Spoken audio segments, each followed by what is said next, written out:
Merci de nous retrouver dans ce numéro de Café Débat. Vous le savez, l'espace consacré à l'analyse et au décryptage de l'actualité au quotidien. On donne la parole à ceux qui veulent l'apprendre en vue d'impacter l'opinion. C'est le dernier numéro de la semaine et je reçois comme invité M. Alpha Ibrahima Kira. Il est membre du bureau exécutif du RPG Arc-en-Ciel. Il a été ministre conseiller diplomatique du président de la République au commis de l'État sous le régime Lansana Conté. C'est sa première fois de participer à ce débat.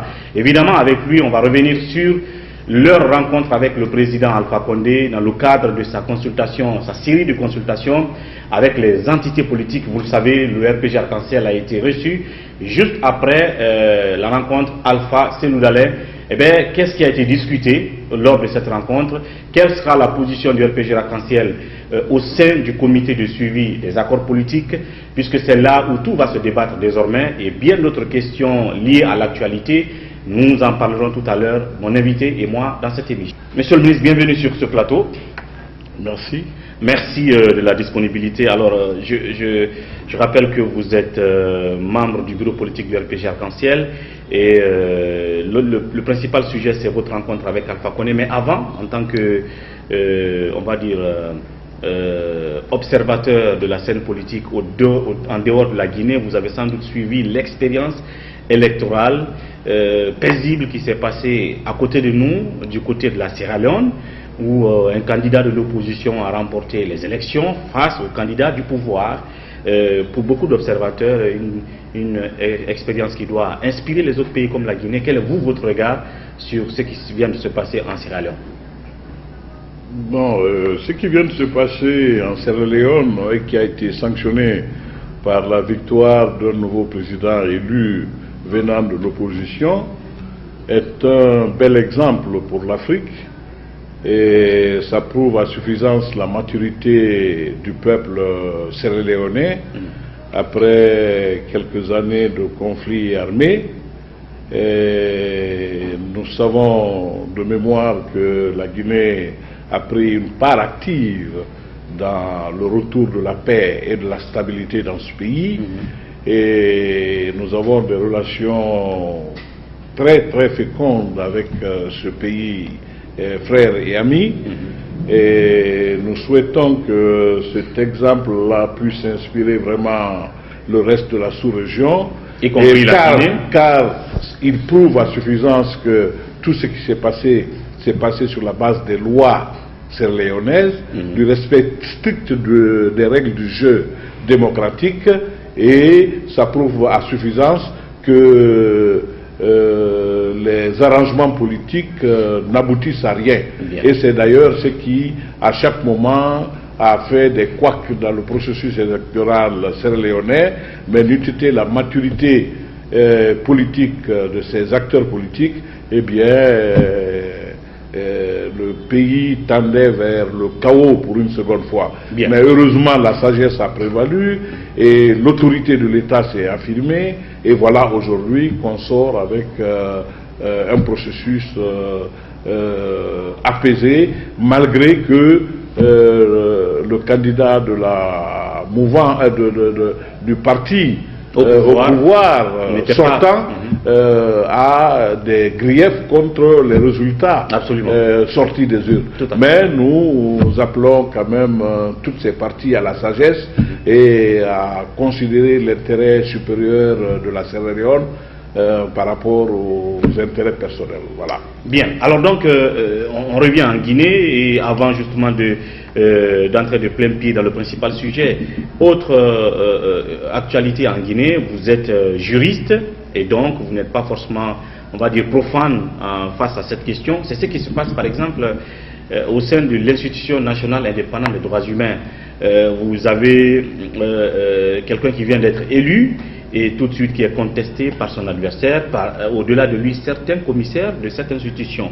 Ben, on dit qu'il appartient à la fois à la Cour constitutionnelle et est revenu occuper la place qui n'est plus la sienne au sein de l'INIDH. Et enfin, il s'est fait élire. Quel est votre regard? Et le président de la République, hier finalement, qui prend un décret pour confirmer, valider l'élection de Dr Ali Adjabi à la tête de l'INIDH. Écoutez, quand il y a violation des lois il y a des organes compétents dans le pays qui doivent être saisis, que ce soit les lois ordinaires, notamment la Cour suprême, ou si c'est la Constitution, la Cour constitutionnelle. Bien. Donc je crois qu'il revient à ces organes habilités par la loi de dire le droit et de constater les irrégularités en ce qui concerne le respect des lois. Mais pendant qu'il y a déjà une contestation de l'élection de M. Alia, vous avez quand même, la présidence. Celui qui conteste a l'obligation de mieux se pourvoir, à relire les textes. Si c'est la Cour suprême qui est compétente pour le contentieux électoral au niveau de l'INDH, eh bien, il constitue son dossier et après épuisement du concours gracieux, il peut valablement se pourvoir au niveau de la Cour suprême. Mais l'acte du président de prendre un décret et de confirmer, est-ce que c'est pas une pression? Est-ce que c'est pas carrément une prise de position? Pas du tout, pas du tout. Le dossier a été transmis au président de la République en conformité des règles de procédure. C'est arrivé au cabinet du président. Il était normal de réserver une suite favorable au dossier, étant donné qu'il n'y avait aucun contentieux lié à la question. C'est maintenant, après le décret, que des voix s'élèvent pour dire, bon voilà, nous ne sommes pas d'accord, nous sommes d'accord. Alors dans ce cas, malgré qu'il y ait le décret, on est en République, ils peuvent se pourvoir auprès des institutions judiciaires, des cours et tribunaux. Bien. Alors, régler le problème. Bien. On va donc parler de votre rencontre entre vous et Alpha Condé, mais avant, je rappelle à nos téléspectateurs que dans la deuxième partie de cette émission, je recevrai tout à l'heure notre reporter, enquêteur Kandia, qui va nous parler du dossier de ce site justement où on a procédé à un déguerpissement du côté de Nongo, j'oubliais le nom, mais ça va me revenir tout à l'heure. Ce qui est sûr, des populations ont été déguerpies là, sauf que certains, considérés comme intouchables, comme plus riches, comme nantis, continuent leur chantier de ce côté. Il s'agit justement du site de Demoudoula. Eh bien, pourquoi certains ont été chassés? D'autres sont en train de construire, continuent leur chantier, étant donné que le président de la République lui-même est allé sur le site, a demandé qu'on enlève tout le monde sur ce site. Et bien, Kandia reviendra pour nous faire son constat et après nous irons sur le terrain prendre des images que nous allons vous montrer dans les prochains numéros à venir. Et donc, en revenant à mon invité, M. Alpha Ibrahim Makera, oui, le président de la République a enclenché une série de rencontres. Vous êtes allé à sa rencontre après qu'il ait rencontré Cellou Dalein Diallo. Est-ce que c'était une rencontre de façade pour la forme, puisque certains pensent qu'en réalité c'est la pression de l'opposition qui l'a amené à rencontrer son chef de file et que rencontrer le RPG ou l'UFR après c'était juste formel parce que vous n'aviez pas grand chose à dire comme les autres avaient à dire? Non, pas du tout. Vous savez, c'est suite aux festivités de la fête des femmes que le président de la République, après avoir écouté les doléances des braves femmes de Guinée, a annoncé dans sa réponse qu'il avait compris le message de ses militantes et des femmes de Guinée, ainsi que de ceux des jeunes de Guinée qui venaient de traverser des moments difficiles parce que l'école était fermée. Il avait pris la mesure de la situation. Donc en tant que grand leader, homme politique, il était tenu, il s'est engagé devant les femmes à prendre ses responsabilités. C'est là où il a dit qu'il va faire un nouveau gouvernement. Voilà. Donc, et à engager des concertations avec les forces vives du pays. Et c'est dans cette logique. Mais là, il avait dit la majorité silencieuse. La majorité, oui, que ce soit la majorité silencieuse ou les forces vives ou tous les corps. Vous n'êtes pas de la majorité silencieuse. Si, parce que nous faisons tous partie du peuple. Bien sûr, mais nous vivons aussi dans des quartiers, nous vivons dans des familles, nous vivons dans des communautés. Oui. Et tout cet ensemble-là constitue, à vrai dire, une majorité silencieuse parce que ce n'est pas nous qui gouvernons. C'est pas nous qui gouvernons, nous sommes des administrés. Bien. Et c'est l'ensemble de ces administrés qui veut aujourd'hui écouter. Sinon, il aurait attendu simplement de rencontrer les institutions de la République pour discuter avec la Cour suprême, la Cour constitutionnelle, l'INDH, la HAC, le Conseil économique et social. Mais non, il a voulu associer les acteurs non étatiques, les partis politiques, les ONG, les opérateurs économiques. Et il souhaiterait que même ceux qui n'ont pas eu l'occasion d'être appelés par le protocole d'État pour venir, par le bureau de presse, pardon, pour venir rencontrer le président, échanger avec lui sur la situation nationale, les inviter à procéder par voie de correspondance pour adresser leurs réflexions de manière respectueuse et dans le respect des règles à M. le Président de la République. Mais est-ce que vous reconnaissez que c'était sous la pression de l'opposition? Il y a eu des marches, il y a eu des morts et l'opposition ne comptait pas baisser les bras. Il fallait qu'il invite Cellou Dalein Diallo et pour formalité qu'il vous invite aussi vous autres. Non, moi je ne trouve pas que c'est sous une pression que le président... Parce que j'ai rencontré un homme serein, calme, non, vous, avec un esprit sain. Non, pas une pression venant de vous, mais venant de l'opposition. Oui. Vous savez pas quel était son état d'esprit? S'il était sous pression, je connais les hommes d'État, je connais les hommes politiques. Il y a des comportements, il y a des attitudes, et il y a aussi des manières de parler qui correspondent à cette situation. Mais j'ai trouvé un homme décontracté dans son palais, modestement assis et souriant, confiant à l'avenir, et qui voulait partager un peu de ses préoccupations avec ses frères, malgré nos divergences de point de vue quelquefois, pour l'essentiel et coller à l'intérêt du peuple de Guinée, car en fait c'est lui qui a un mandat, c'est lui qui a un compte rendu à faire. Des fois vous avez des visions divergentes de d'Alpha Condé? Non, au sein du parti, parce que nous sommes un parti démocratique au RPG Arc-en-Ciel. Nous sommes un parti où il y a la critique et l'autocritique, bien qu'il y ait une discipline. Donc, des fois, nous discutons, mais on se finit par se mettre d'accord. Donc, pour moi ou pour tous les membres de la délégation qui ont participé au débat, ça a été un débat constructif et encourageant. Qu'est-ce que vous avez dit? Qu'est-ce que vous avez dit lors de cette rencontre? Parce qu'on a vu qu'avec Cellou Dalein Diallo, en tout cas avec le chef de file de l'opposition, il s'est agi de régler dorénavant les différends politiques sur la base du dialogue, en tout cas par le biais du dialogue. Et on a parlé des élections locales. Est-ce que nous l'avons félicité de cette initiative d'ouvrir un dialogue avec les partis politiques et tous les partenaires sociaux du pays, et surtout la priorité qu'il a accordé et surtout l'importance qu'il a accordée à son entretien avec le chef de file de l'opposition. Et il nous a donné l'image d'un chef ouvert au dialogue et d'un bon démocrate qui estime qu'il peut travailler avec tous les patriotes, quels qu'ils soient, de quelque bord qu'ils soient, même si vous n'êtes pas de la mouvance, mais si vous voulez apporter votre contribution à l'édification de la société guinéenne, eh bien, il vous accueille à bras ouverts. Donc nous l'avons félicité pour cela et nous l'avons encouragé à maintenir ce talent pour faire valoir la quiétude sociale, la paix et surtout faire de cette année 2018 une année charnière pour la croissance économique du pays, afin qu'on sorte de ce cycle intempestif de crise qui n'apporte nullement un surplus au bien-être du peuple guinéen. Et qu'est-ce que vous lui avez demandé, puisque si vous venez à sa rencontre en tant que parti politique, c'est pour demander. Cellou Dalein a demandé.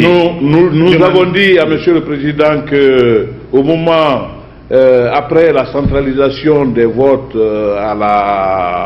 au niveau des CACV, nous avons constaté que nous étions lésés. Nous avons constaté que le processus électoral s'est passé dans le calme, dans la quiétude, mais quelquefois nous avons été victimes dans certains bureaux de vote de violence, nous avons été victimes de brigandage, nous avons été victimes de fraude dans certaines localités. Et conformément au code électoral, nous l'avons informé que nous avions introduit des mémoires auprès du juge du contentieux, conformément au code. Et dans 12 dossiers que nous avions eu gain de cause sur 2 et on nous a débouté pour d'autres et conformément aux dispositions du code, nous avons accepté, nous nous sommes conformés, nous avons pris acte de la décision du juge, parce qu'il est dit que la décision du juge du contentieux électoral ne peut pas être attaquée et il est définitif. Donc nous nous sommes alignés et on a attendu.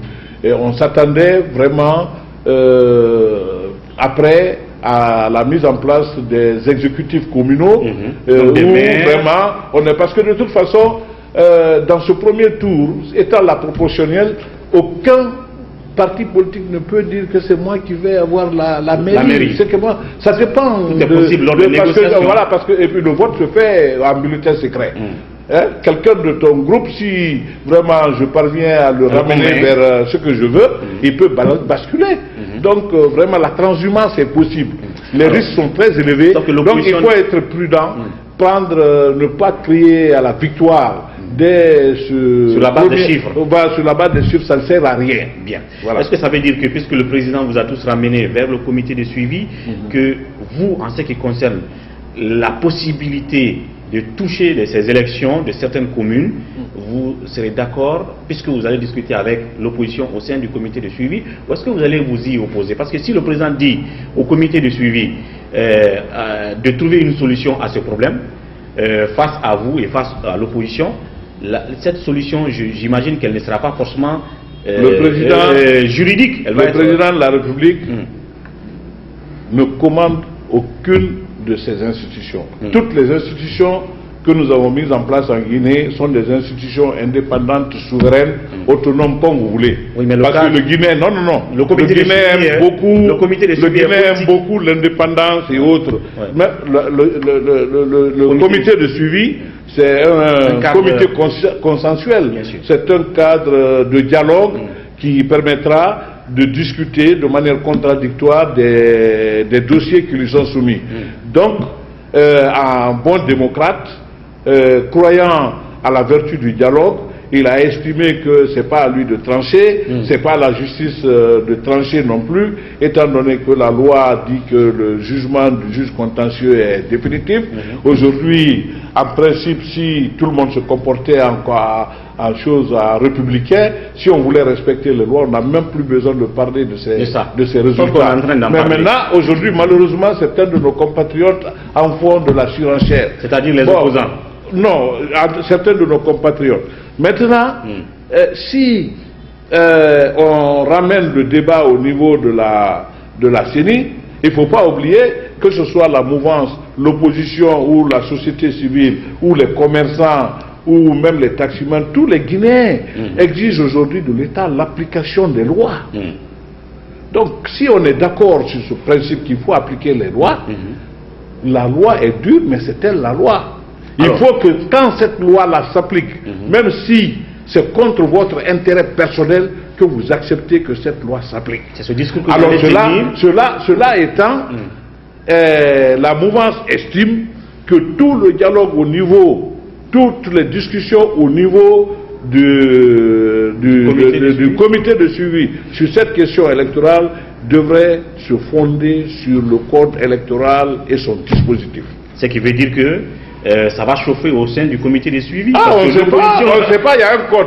Maintenant, si on ne veut pas... L'opposition vient pour dire non, nous on est... Non, de violer la loi? Non, je dirais pas. Bon, en tout cas, je ne sais pas. Ah si. En tout cas, elle vient pour dire que oui, nous sommes lésés dans 6 communes rurales et 6 communes urbaines. Alors il faut qu'on aille chercher les procès-verbaux qui ont été annulés et écartés par les juges. Oui, mais en ce moment, est-ce que le comité est compétent à ça? Pourtant, le président lui a dit de faire. Non, le président a exprimé une idée qui a été débattue avec le chef de file de l'opposition. C'est des hommes politiques. C'est des hommes politiques. Maintenant, il revient aux représentants des différentes parties au dialogue politique, à leur intime conviction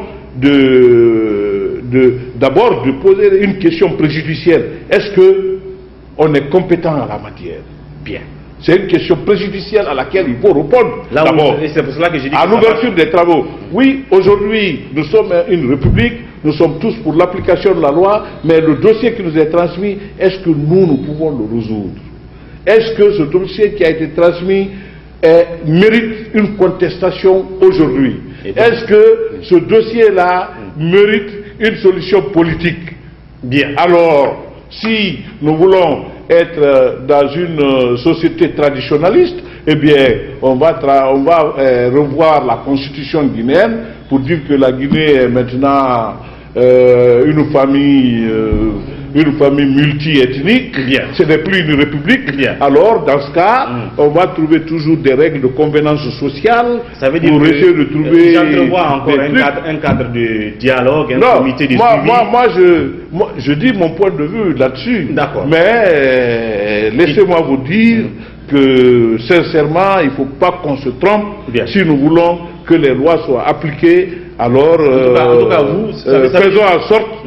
Je suis un énarque. Je suis moi, je ne peux pas cohabiter avec des solutions politiques. Bien. Ça, ma formation, mon éducation ne me permettent pas. Alors donc vous, ça veut dire que au sein du comité de suivi, même si vous avez été débouté sur 10 communes où vous aviez des réclamations, vous ne comptez vraiment plus demander à la CENI, en tout cas par le biais du comité de suivi, non, allez retoucher encore les résultats pour nous. Ça, vous n'êtes pas prêt à le faire.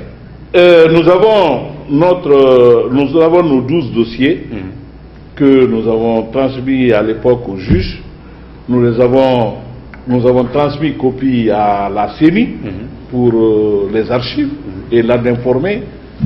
Et nous avons repris aujourd'hui, dépoussiérer ces documents que nous allons amener par nos négociateurs au comité de suivi. Dans quel pour but? dire, bon, écoutez, mais oui, c'est parce que nous aussi nous avons des victimes parmi nos militants. Oui. Nous avons des victimes parmi les paisibles populations guinéennes. Et aujourd'hui, c'est la mouvance qui a l'obligation de protection, l'État qui a l'obligation de protection de tous les Guinéens sur l'ensemble du territoire national. Et tout le monde exige de l'État la protection des biens et des personnes. Donc, les indemnités, ce n'est pas seulement d'un parti X ou Y, je suis d'accord, mais c'est l'ensemble des Guinéens. Oui. Des Guinéens. Mais là également, nous allons... Ma question était sur les résultats, pas les indemnisations. Voilà. Et nous allons demander que la justice également prenne toutes ses responsabilités pour faire des enquêtes et que un appel soit lancé par le comité de suivi à tous les acteurs, à tous les Guinéens, pour que les gens évitent désormais de demander à leur famille, de demander à leur communauté, de demander à leur structure de se mobiliser lorsque un des leurs ou quelqu'un qui est supposé être l'un des leurs est convoqué par le juge pour venir interférer, proférer des insanités, des injures, troubler l'ordre des audiences au tribunal pour influencer les jugements des tribunaux. Si nous voulons que la loi soit appliquée, il faudrait que chacun accepte de se soumettre à la règle de loi et à la procédure lorsque le juge est... Parce qu'on ne peut pas juger quelqu'un quand il y a les tapages, quand il y a les menaces. Absolument. Voilà. Donc on a déjà une idée de ce dont vous avez parlé avec le président Alpha Condé, à peu près la même chose que ce qui a été discuté avec le chef de file de l'opposition. On a un peu une sorte de non-dit sur la position que l'RPG va prendre au sein du comité de suivi dont les travaux ont commencé aujourd'hui vendredi. On va terminer cette première partie de l'émission avant de vous laisser partir et parler, disons, un peu de gouvernance. D'accord? Je l'ai dit tout à l'heure que vous avez été un haut commis de l'État au temps de Lansana Conté, vous avez été ministre, vous avez été conseiller diplomatique de de Alpha Condé, aujourd'hui dans le bureau politique du RPG. Vous avez aussi cohabité je dirais peut-être avec Cellou Dalein Diallo sous le régime Conté, avant que vous ne fassiez une comparaison entre les deux gouvernances. Aujourd'hui, il est dans l'opposition. Quels sont vos rapports, Cellou Dalein Diallo, Alpha Ibrahima Makéra? Ou est-ce que vous ne vous êtes jamais connu? Oui, M. Cellou Dalein Diallo est un frère, un ami. Nous avons travaillé ensemble, on a de très bonnes relations. Et chaque fois qu'on se rencontre dans des cérémonies, on a quelques petits mots aimables qu'on s'adresse mutuellement. On a d'excellents souvenirs. Bien. Voilà. Est-ce que sur le terrain politique, vous avez l'impression que vous ne le reconnaissez pas? Vous pensez qu'il est devenu, je ne sais pas. Des fois, j'ai des interrogations. Voilà. Parce que bon, il est libre d'avoir ses positions. Mais des fois, ça me préoccupe, ça me laisse perplexe. Bien. Voilà. Alors donc, en matière de gouvernance, vous avez servi Lansana Conté, vous êtes aux côtés d'Alpha Condé, même si vous n'êtes pas dans le gouvernement non plus. Quelle comparaison vous faites entre ces deux gouvernances, Lansana Conté, Alpha Condé? Bon, c'est deux gouvernances différentes. Parce que les fondements juridiques de ces gouvernances, de la gouvernance de Conté et du général Conté et du président Alpha Condé, ne partent pas des mêmes textes de base, c'est-à-dire notamment de la Constitution, de la même Constitution. Depuis 2009, on a fait une modification constitutionnelle. Donc on a une autre constitution aujourd'hui qui paraît être comme une constitution qui a été élaborée par des acteurs non étatiques qui ont procédé au dépérissement de l'État, qui ont modifié et créé. Je ne voudrais pas qu'on fasse si. D'abord, le fondement du pouvoir, c'est la Constitution. Je ne voudrais pas qu'on rentre dans la philosophie. Voilà. Dans la philosophie. Mais maintenant, alors je vais vous dire, s'agissant du président Alpha Condé, je crois que le président Alpha Condé est un bâtisseur. Non, je reprends la question. Alors, je dirais même qu'il est un peu comme Toutankhamon, le pharaon. C'est-à-dire, il a fait de grandes infrastructures énergétiques. Sur le plan agricole, on tend vers l'autosuffisance alimentaire. Les cultures de rente connaissent aujourd'hui une propension exceptionnelle. L'intéressement à l'agriculture est devenu une stratégie nationale prioritaire.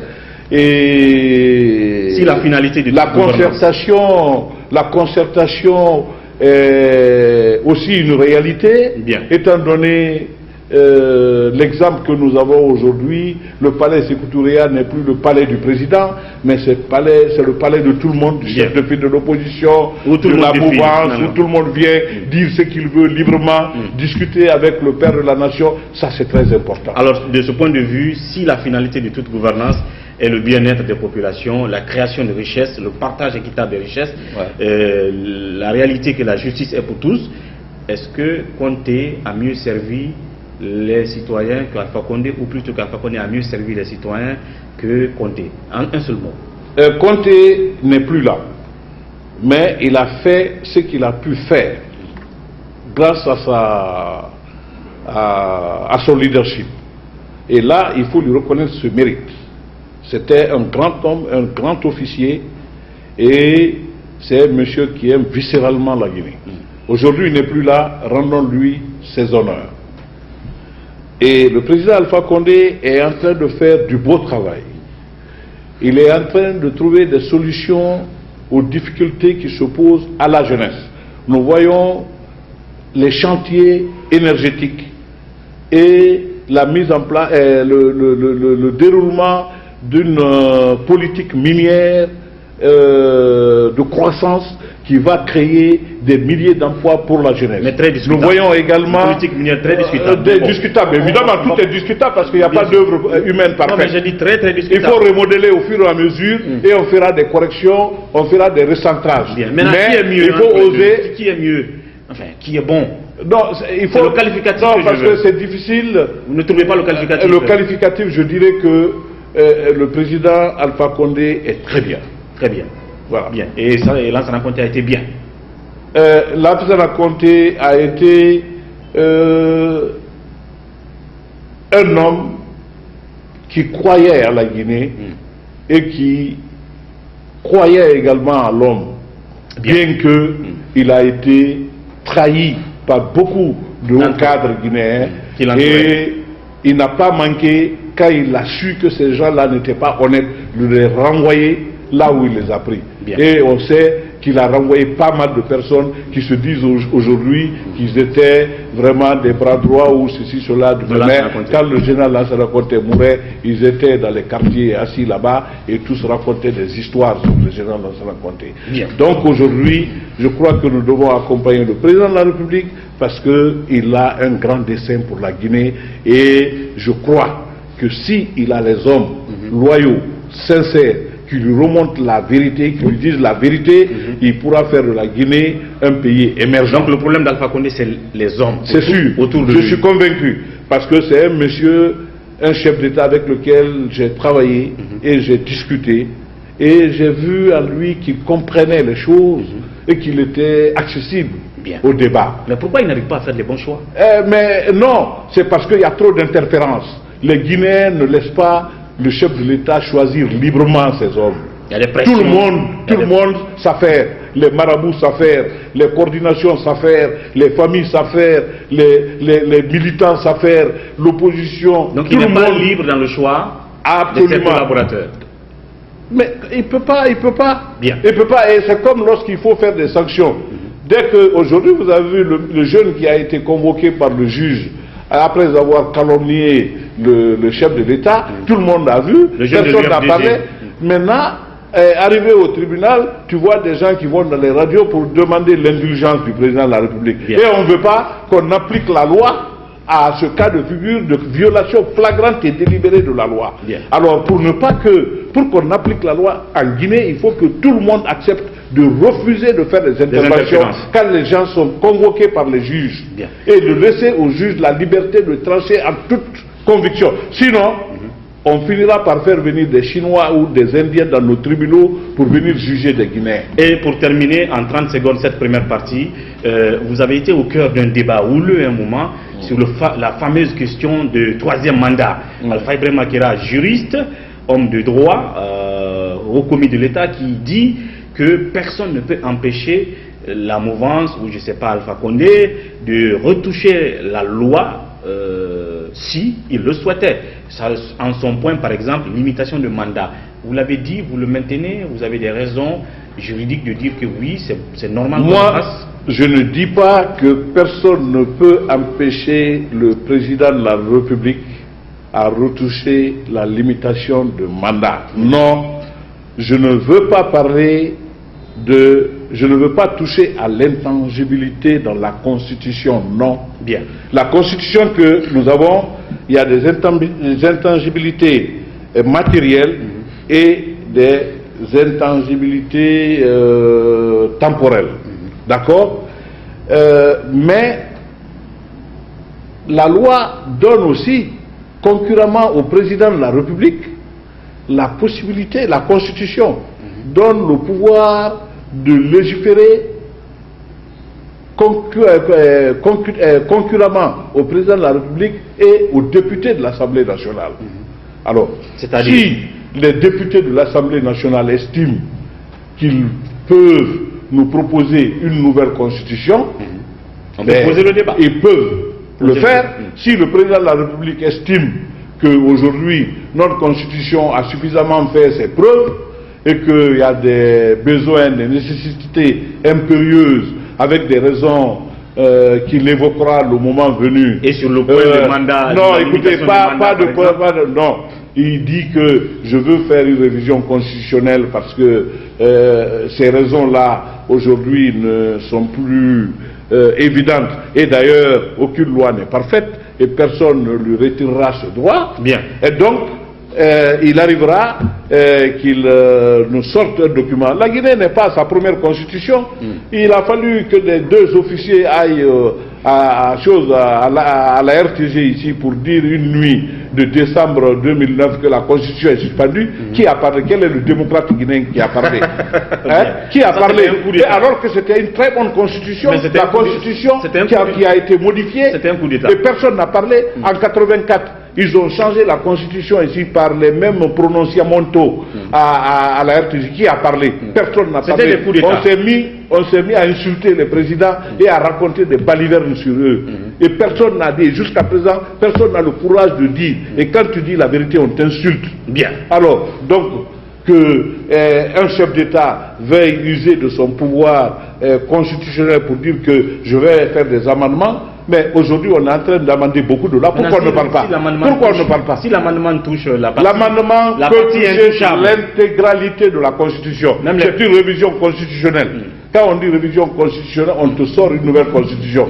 Et démocratiquement, la constitution là va être soumise à référendum à l'Assemblée nationale et ensuite au référendum. L'Assemblée nationale, c'est une démocratie semi-directe parce que les députés sont élus par le peuple. Bien. Et c'est les représentants du peuple. Et après, la constitution permet d'aller même au référendum.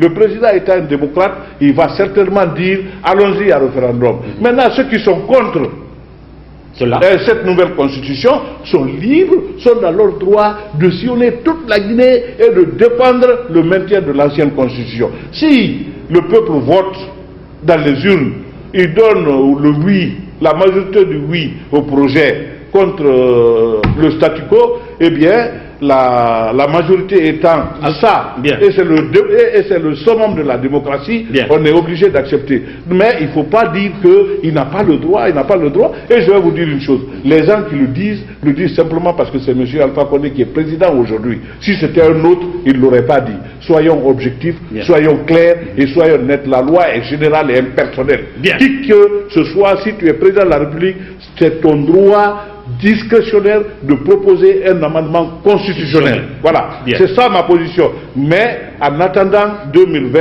ou 2018 ou 2019, pardon, 2019 ou 2020, on n'est pas dans ce cas de figure. Personne ne vous a parlé de son pouvoir et de son désir de modifier la Constitution guinéenne ou de changer l'intangibilité du mandat présidentiel. Personne. Ce sont des gens, des affairistes qui sont en train de raconter du tralala, mais ça nous dérange pas, ça nous fait ni chaud, ni froid à la mouvance. En tout cas, parce que c'est pas l'ordre du jour. Alpha Condé se fréquente beaucoup avec Xi Jinping.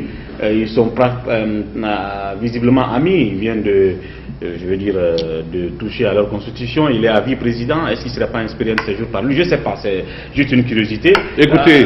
Écoutez, le président Alpha Condé est très vieux en politique. Xi Jinping est nouveau. Et la Chine, c'est un pays millénaire qui a ses réalités. Et toute constitution et tout régime politique doit coller aux réalités du pays. Donc, nous, on sait d'où nous venons, où nous sommes et où on va. Et le président Alpha Condé est un chef d'État lucide, clairvoyant, stratège et visionnaire. Il ne fera que ce qui plaît à son peuple et dans l'intérêt de son peuple. Monsieur Alpha Ibrahim Akira, je rappelle donc ancien conseiller diplomatique du président de la République, ancien haut commis de l'État. Ce n'est que le début puisque c'était votre première fois dans cette émission. J'espère que vous reviendrez très prochainement à d'autres occasions. Merci d'être passé dans cette émission. Merci. À très bientôt. Merci. Et puis comme annoncé, je reçois tout à l'heure, après la pause thé, Kandia qui viendra nous parler de Demoudoula en 10 minutes chrono et puis ce sera fini. A tout de suite après la pause.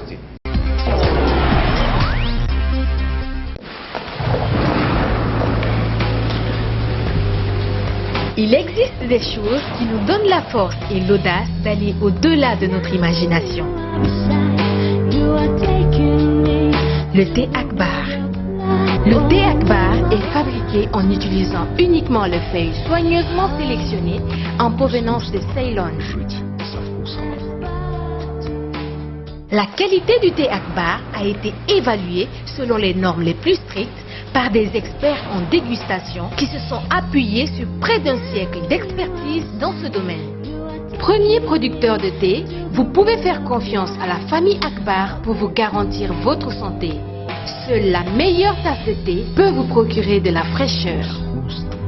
Thé Akbar, le leader mondial. Merci donc de nous retrouver dans cette deuxième partie de Café Débat. Focus sur Demoudoula. Vous le savez, ce site est un moment qui avait été objet de déguerpissement. La décision de l'État d'enlever tous ceux qui sont de ce côté pour des questions environnementales. Le président de la République qui était allé sur le terrain et qui a donné l'ordre. Sauf que Kandia, sur ce plateau, nous rapporte qu'après cette opération, c'est vrai que certains citoyens avaient été chassés de ce côté, sauf que d'autres sont encore là. Des chantiers de certains continuent d'être, de continuer. Kandia, bienvenue sur ce plateau. C'est un plaisir. Tu nous rappelles donc que le constat sur Demoudoula, c'est qu'il y a des chantiers qui continuent encore sur le même site où le président Alpha Condé est parti et a donné l'ordre de déguerpir tout le monde.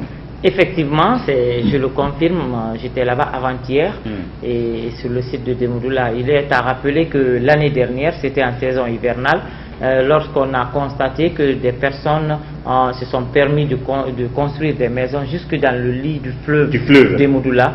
Et donc il y a des personnes, des voisins ont continué à se plaindre. Et on a vu des passages dans les médias de certains des habitants de là-bas qui étaient victimes comment dirais-je, de déguerpissement. Pas de déguerpissement, je voulais dire, le mot m'échappe là. D'inondation. Merci de me prêter le mot, d'inondation. Et donc il fallait forcément que l'État agisse. Et c'est ça, dans cette optique que le président de la République en personne, après une visite de condoléances quelque part dans la zone, il a jugé nécessaire d'aller voir le site. Et c'est ce qui fut fait. Il est parti voir carrément que c'était vraiment, la situation était déplorable parce qu'il y avait certains qui étaient vraiment dans des problèmes à cause de toutes ces inondations qu'ils ont subies. Mais après, tout de suite, le président de la République a donné l'ordre. On a suivi tout cela, l'actualité, au fur et à mesure que ça évoluait. De déguerpir tous ceux qui sont dans l'illégalité dans cette zone quand on sait que les constructions étaient anarchiques et tout ce qui se passait comme préjudice, ce que les gens subissaient là-bas. Donc c'est ce qui a amené le ministère de la Ville et de l'aménagement du territoire à réagir. Et c'est en ce moment qu'une mission conjointe composée du ministre de l'aménagement et du territoire, bien sûr, ministre de la Ville, c'était à l'époque Lucien Camara, et le général Baldé, Ibrahima Baldé, qui est le directeur de la justice militaire et haut commandant de la gendarmerie nationale, à agir tout de suite là, en connivence avec tous les élus locaux. Donc ils ont commencé à démolir, mais bien avant cela, on avait quand même averti un certain nombre de personnes parce que on leur avait accordé juste 10 jours francs. D'ailleurs, sur papier, il disait quand même que c'est en 7 jours, c'est-à-dire en une semaine, ils devaient quitter les lieux. Donc la date butoir, c'était le jeudi 13 juillet 2017. Ils devaient quitter au plus tard. Donc le 14 juillet, les autorités ont commencé à passer à l'acte. Ils ont démoli toutes les maisons qui étaient pratiquement dans le lit du fleuve. Et pratiquement dans leur ligne de mire, il y avait dans leur ligne de mire du fleuve Demoudoula jusqu'à l'embouchure de la mer de Kaporo. En principe, tous ceux qui étaient sur une largeur de 25 mètres à gauche, 25 mètres à droite, ils devaient avoir un espace de 50 mètres pour permettre à l'eau du fleuve de s'écouler librement. Mais ils avaient commencé à démolir. À un certain moment, les acteurs de la société civile, certains partis politiques, il y a eu beaucoup de tollés autour de cette situation. Et après, on a jugé nécessaire d'amortir puisque c'était l'hivernage. Et on sait qu'à l'hivernage, nous ne pouvons non seulement le ministre de la Justice même a pris un acte demandant à ce qu'on arrête l'opération jusqu'après l'hivernage hivernal. Bien sûr, parce que tout simplement, même en Guinée, on ne déloge non seulement pas quelqu'un, même s'il n'est pas dans ces genres de conditions. En plus forte raison, vous venez en une semaine pour déguerpir tout le monde. Donc l'opération a été arrêtée. Quand même personne, l'opération était censée reprendre après la saison des pluies. Après la saison des pluies, notamment à partir du mois de décembre. Mais fort malheureusement, l'opération n'a pas continué. Mais pendant ce temps, il y avait déjà des pauvres citoyens qui avaient été victimes déjà de démolition de leur maison. Et il y avait pas, on les a intimés, on les a dit carrément de ne pas construire sur les lieux et d'ailleurs de quitter d'ici l'hiver. Ils ont quitté. Ils ont quand même quitté. Mais fort malheureusement, le constat malheureux que j'ai fait avant-hier, c'est que c'est commis de l'État. Notamment, je peux nommer nommément Kildi Bangoura. Il y a aussi en bas du fleuve, de l'autre côté, c'est-à-dire en aval, la construction par exemple de Aboubakar Silla, qui est un député à l'Assemblée nationale, qui est président d'un parti politique. Il y a beaucoup d'autres personnes, des riches personnes, qui quand même n'ont pas été touchées, pourtant leur maison a été... Donc la maison de Kildi Bangoura est dans les mêmes... dans le périmètre de 50 mètres. Oui. Donc de 25 mètres à côté du lit du fleuve. Du fleuve. Et il y avait donc la maison de Kildi en réalité doit être démolie. Et vous voyez aussi une partie de la cour de Aboubakar Silla et d'autres personnes très riches qui étaient quand même marquées, les maisons qui étaient marquées. Donc ce que tu es en train de dire, c'est qu'il y a des personnalités fortunés, des nantis, des hauts cadres peut-être, des intouchables, malgré l'opération, continuent aujourd'hui leur chantier, ont redémarré. Au moment où je vous parle comme ça, il y a au moins 13 bâtiments qui sont en construction. Donc des chantiers qui ont redémarré dans cette sur zone. Le site, dans cette zone. Dans cette zone. Bien. Et il y a même des R+2, R+3. Une fois, je ne sais pas, je marche avec qui d'entre vous ici de la rédaction, j'ai indexé des maisons. Mais ce qu'il faut noter, non, nous sommes le mois prochain, nous sommes aujourd'hui le 6 avril, dans moins d'un mois, nous serons en saison hivernale. Bien. Alors que tout ce qui avait été entrepris, c'était d'empêcher que les gens construisent dedans, mais fort malheureusement, il y a eu du 2 poids 2 mesures. Bien. Au moment où je vous parle, des maisons sont en train de sortir de nulle part, disons qu'ils sont en train de construire des R+2, R+3. Ce n'est qu'un début, on reviendra encore sur ce dossier, il faut qu'on le réveille, si c'est ce qui est en train de se passer sur le terrain. Évidemment, il faut qu'on aille prendre des images, c'est important. Oui, mais il n'y a pas que là-bas, hein. Il n'y a pas que là-bas, parce que dans le viseur de l'État, il y avait Kiroti, il y avait les deux flancs de montagne, du mont Kakulima, notamment du côté de Koya et de Breka, qui étaient aussi attaqués par des personnes. On reviendra sur tout ça. On reviendra sur tout ça la semaine prochaine, pourquoi pas, avec des images à l'appui sur ces chantiers qui continuent à ce niveau. Merci Kandia d'être passé. À la semaine prochaine. Merci.